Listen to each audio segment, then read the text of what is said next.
In an ever-evolving digital landscape, for your business to thrive, you must adapt or die. Welcome to Marketing in the Age of AI, the podcast helping you harness the power of AI and marketing tools to revitalize and grow your business. And now here's your host, marketing expert and author of Authentic Marketing in the Age of AI, Emanuel Rose.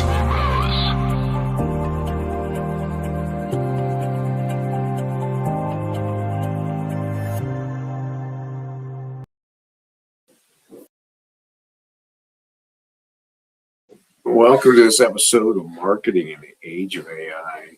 In this episode, I'm going to talk a little bit about what I've noticed, observed, and assessed about the AI marketplace and how people are using artificial intelligence in both marketing and in business, and talk a little bit about how we're using it inside the agency, and then also about what we're seeing with clients and deployments that we're helping with or observing from conversations. So as you probably know, I've had hundreds and hundreds of conversations with SaaS developers and marketing professionals, and getting a sense of how they are implementing and why, and how the implementations are being successful or not being successful. And for those conversations, then I have developed a series of books called the Agentic Pivot.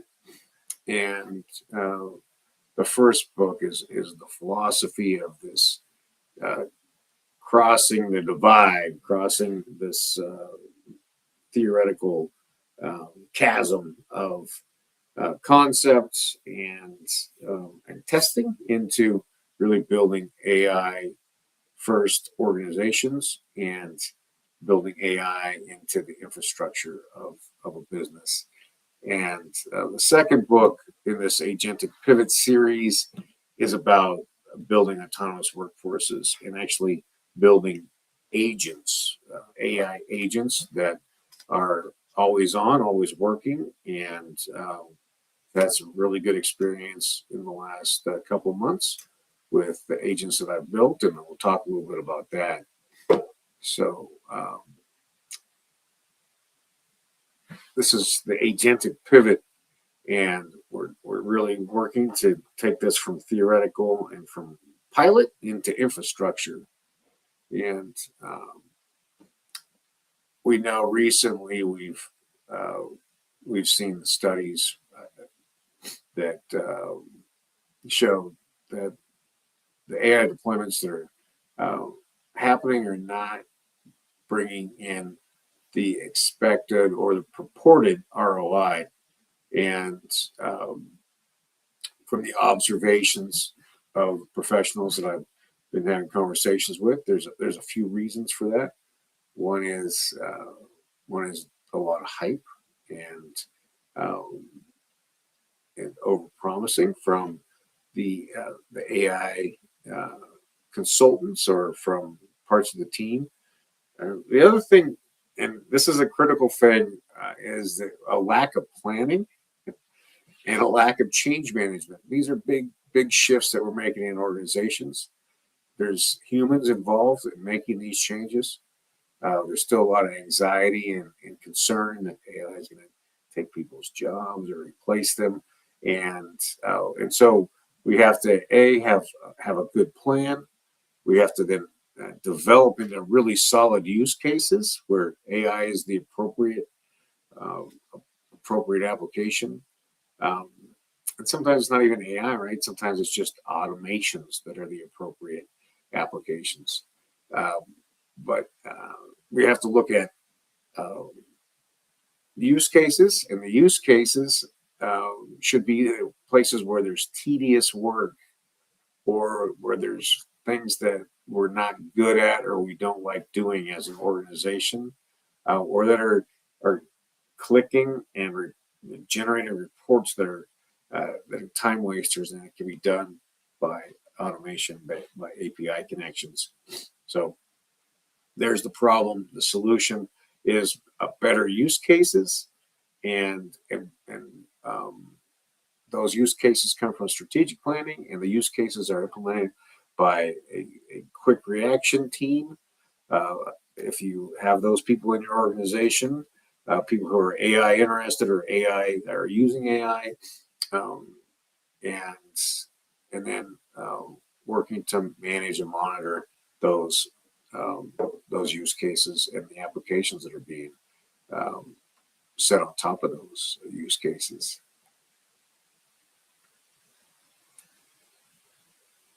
So this pivot that we're in is a mindset shift from tools to systems and processes, and we want to shift into really thinking about how we can be more productive and get outcomes, and uh, and that we want to then find those outcomes, be able to report on those outcomes, and have the software, the machine, the AI agents do the work under our direction.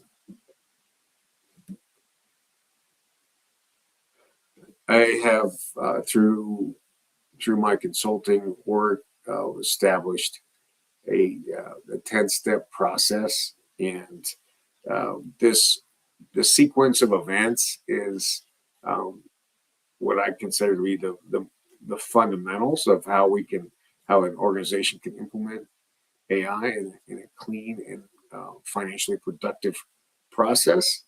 How quickly the ROI is extracted really depends on how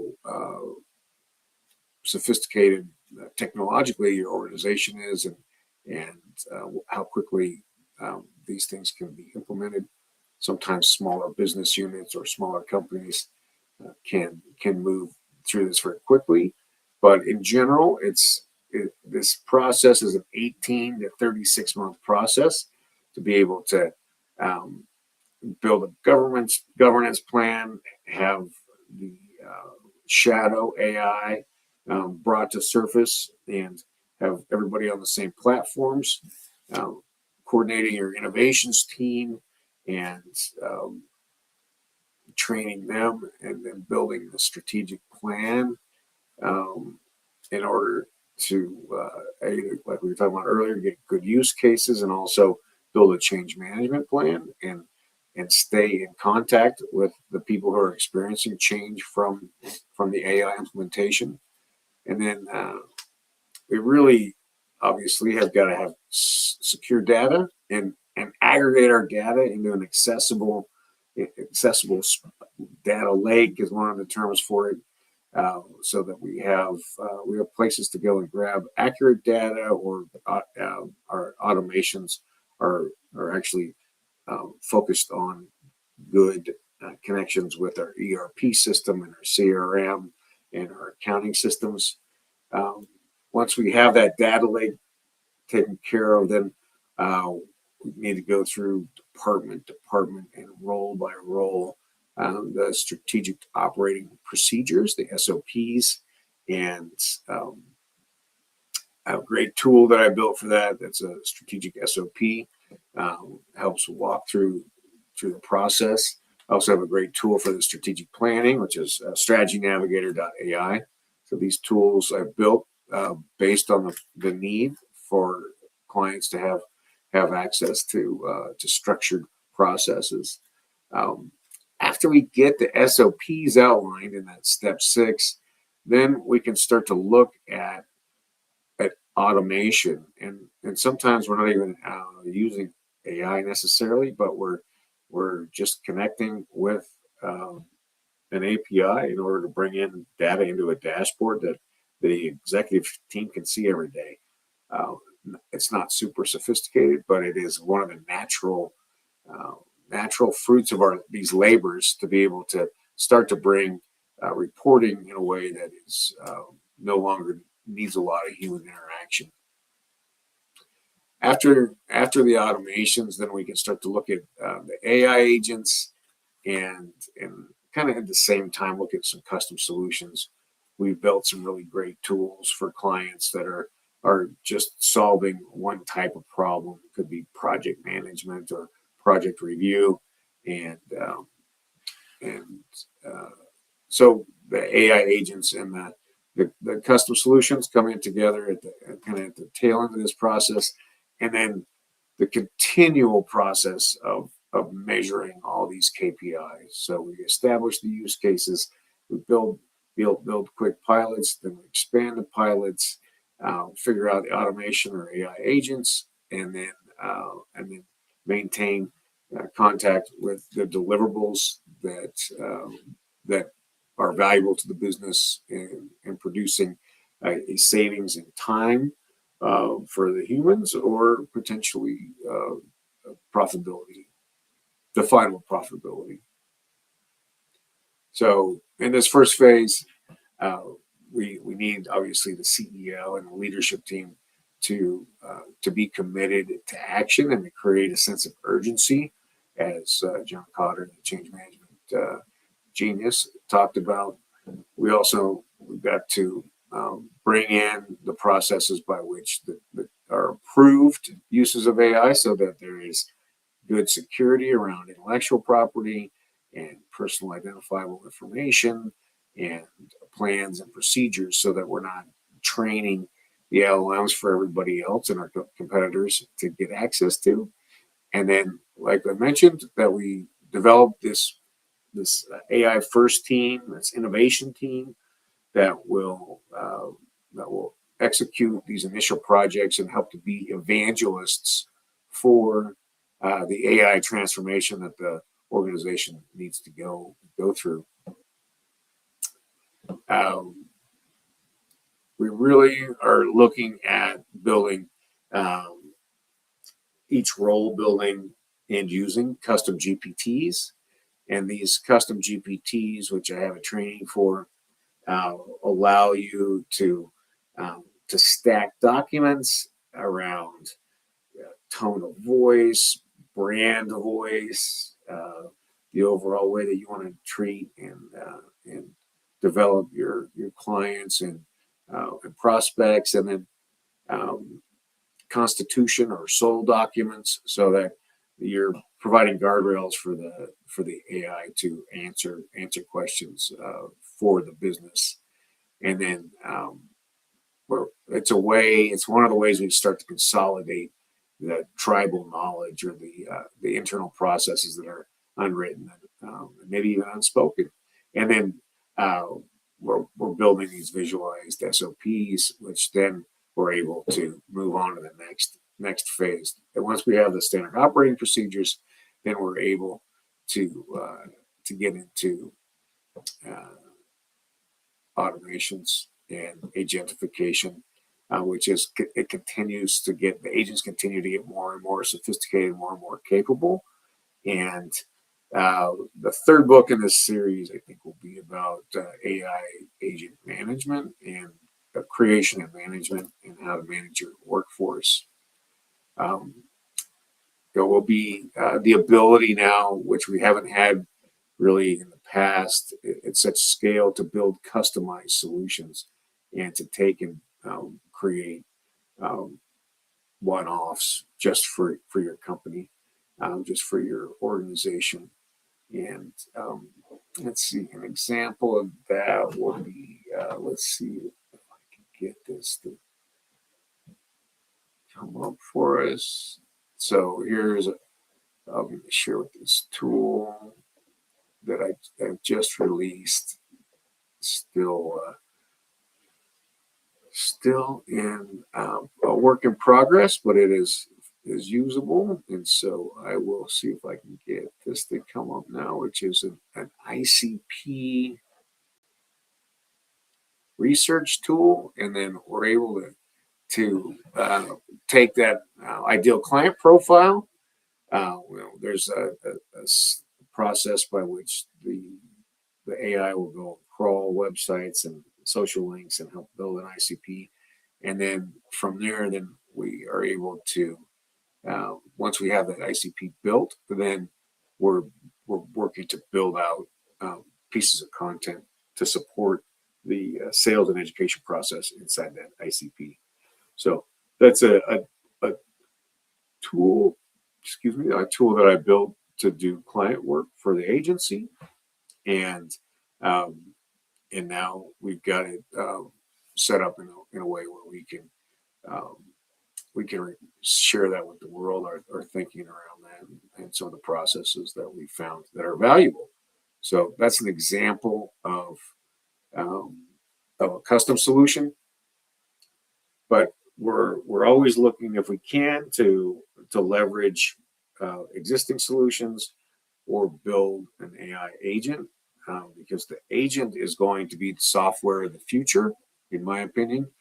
And so the more experience that we can get using the AI agents, then the better off we're going to be over the next 4 or 5 years, and maybe longer. So these digital interns are the new workforce, and the platform that I'm finding really great success with right now is called Gobii.ai, Gobii.ai, and it allows you to program these agents. And so, for instance, I have a few of them that are working very well.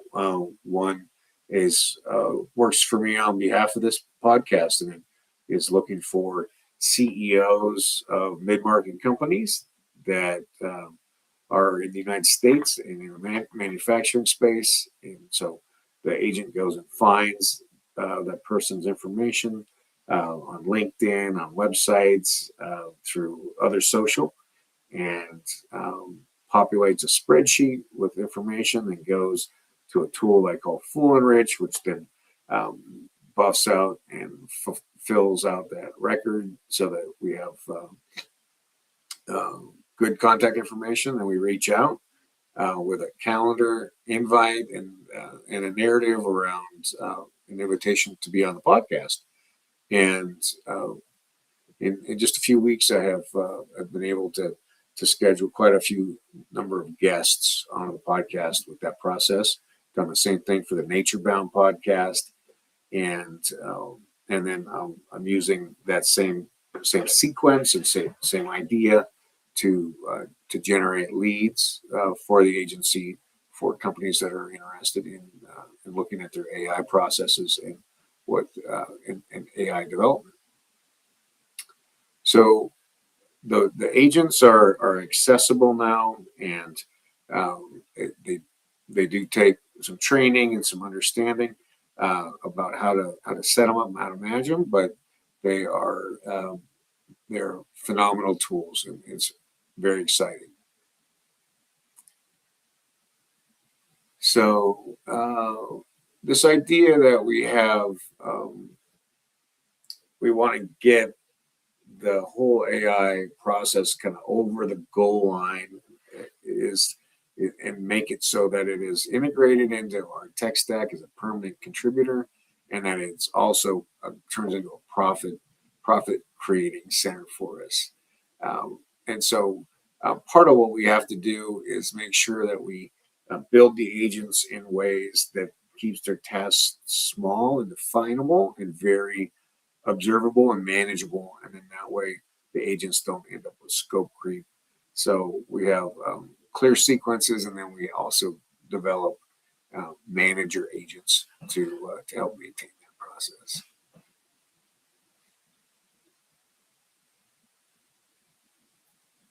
And again, as we are developing agents, we want to look and see where we can deploy agents, where we need to build more capacity inside the humans, and where we can buy, or create relationships where we're bringing in consultants, and then borrow expertise from other platforms as we need to. So this bot, build, buy, borrow concept, so that each each outcome that we're looking to produce, we're looking to get there with the in the shortest amount of time, but with the clearest objectives and the least amount of spend in human capital and in finance.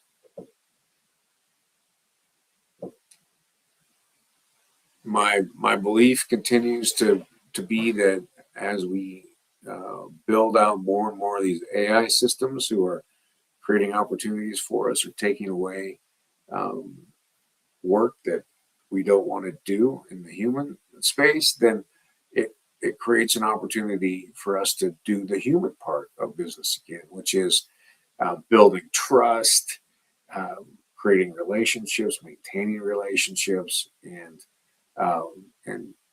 projecting a brand, an authentic brand, and podcast guesting, podcast hosting, one of the critical areas for that in what I've observed in the marketplace. Also, live events, so networking events, both local, regional, and national, trade shows also will continue to be critical so that we're meeting the humans behind these interactions that the AI agents are having on our behalf. And for example, I have somebody who my Gobi AI agent found for the podcast. He scheduled a time to meet with me. We met on Zoom. He's coming to my town in a couple of weeks, and so we're going to go and have dinner and have a conversation in person. So those things I think are going to continue to be more and more important as business will seem more transactional if we don't have these human contact points. There's also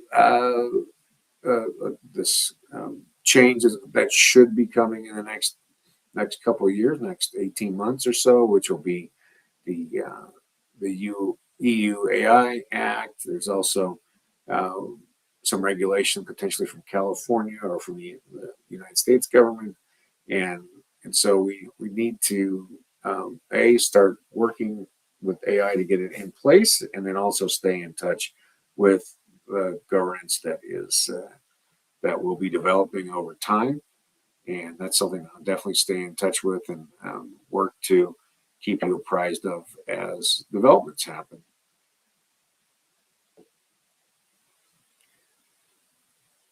I like this idea of innovation, liquidity, and creating a budget line that's a kind of as an unknown spend and exactly where it's going, but you're going to need to spend it in order to innovate and keep up to date with this transfer that we're in.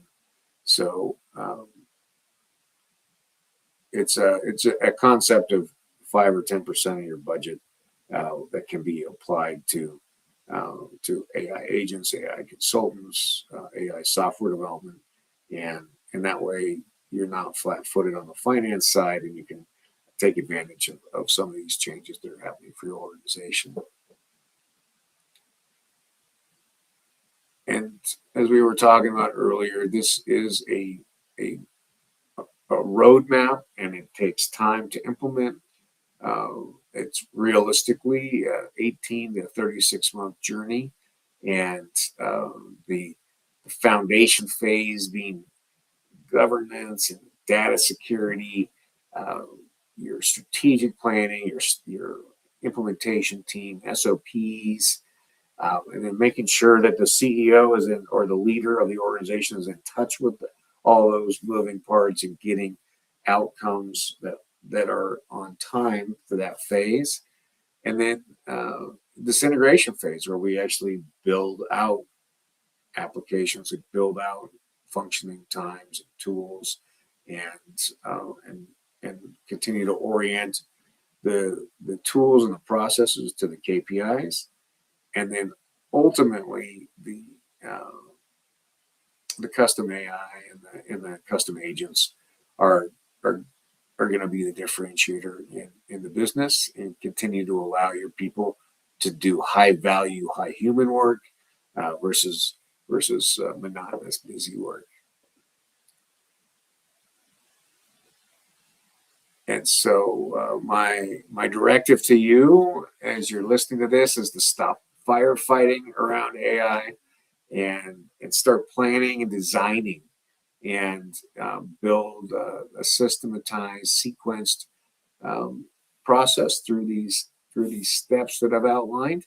And part of the way that you can do that is by digging into the Agentic Pivot and taking a look at the book, seeing how that triggers you, and then getting into the second one about the autonomous workforces, and get into action. There's like any tool, we know over time, there's threats, there's obligations, and there's opportunities.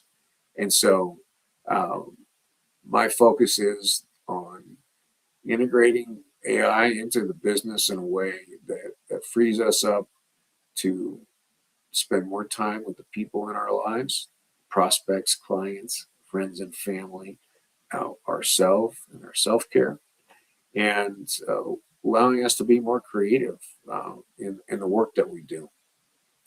So I hope that this conversation, this presentation has been valuable for you, and I encourage you to reach out. I'd love to have a conversation with you about where your organization is in the AI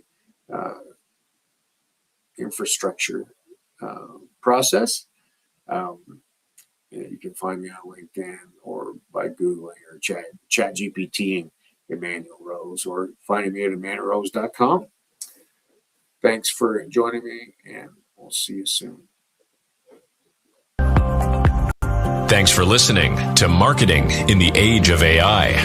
Be sure to subscribe wherever you heard this podcast so you never miss a future episode. Your copy of Authentic Marketing in the Age of AI is available at Amazon.com or EmanuelRose.com. You can also connect with Emanuel on LinkedIn. Thanks again for listening, and we'll see you next time.